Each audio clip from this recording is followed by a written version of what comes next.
La prise de conscience de son identité historique et culturelle est d'une grande importance pour l'être humain. C'est la raison du grand festival des nations organisé depuis 2 ans par le Centre chrétien de la Cité de l'Espérance.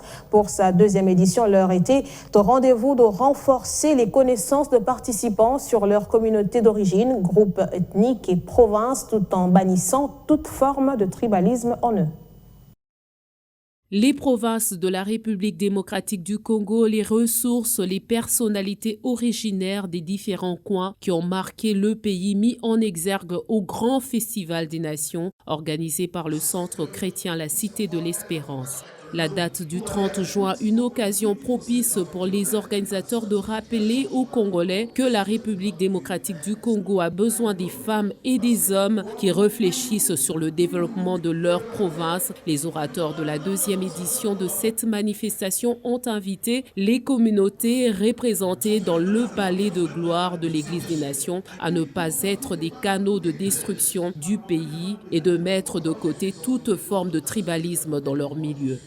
Le message phare que nous avions par rapport à la 61e année d'indépendance de la RDC, c'est que nous pouvons simplement le résumer comme il est écrit dans le livre de Matthieu chapitre 5, dans le verset 9 où la Bible nous recommande en fait d'être des procurateurs de personnes qui procurent la paix. L'ex-Bandundu est une partie de la RDC placée sous les projecteurs. Les richesses qui regorgent cette région subdivisée depuis 2015 en 3, Kwango, Kwilu et Maïndombe.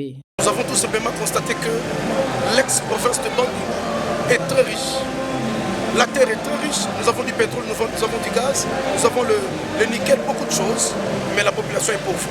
Un moment de prière a été consacré en faveur de l'épanouissement des provinces de la RDC. Satisfaits de l'organisation de cette célébration, les organisateurs se disent avoir atteint leur but. On nous a montré les ressources minières de nos richesses dans notre pays. Vous ne savez pas ça. Beaucoup ne savaient pas ça.